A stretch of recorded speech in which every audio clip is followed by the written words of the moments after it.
ఒక అడవిలో సింహం నిద్రపోతూ ఉంటుంది. ఒక ఎలుక దాని మీద ఎక్కి ఆడుకోసాగింది. సింహం కోపంగా, ఎంత ధైర్యం నీకు, నా నిద్ర పాడు చేస్తావా, నిన్ను నలిపేస్తాను అంటుంది. ఎలుక భయంతో, వద్దు మహారాజా, నన్ను వదిలేయండి, ఏదో ఒక రోజు నేను మీకు సహాయం చేస్తాను అంటుంది. సింహం నవ్వుతూ, నువ్వా, సరే వెళ్ళు, ప్రాణాలతో వదిలేస్తున్నాను అని వదిలేస్తుంది. కొన్ని రోజుల తర్వాత సింహం వేటగాళ్ల వలలో చిక్కుకుంటుంది. కాపాడండి అని ఆర్తనాదాలు చేస్తుంది.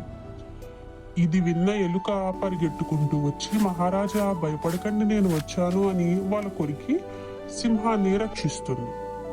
సింహం కృతజ్ఞతతో, స్నేహితుడా, ఎవరిని తక్కువ అంచనా వేయకూడదని ఈ రోజు నాకు అర్థమైంది అంటుంది. ఇందులో నీతి, చిన్నవారైనా సమయం వచ్చినప్పుడు గొప్ప సహాయం చేయగలరు. నా వీడియో నచ్చితే ప్లీజ్ సబ్స్క్రైబ్ చేయండి. Thank you.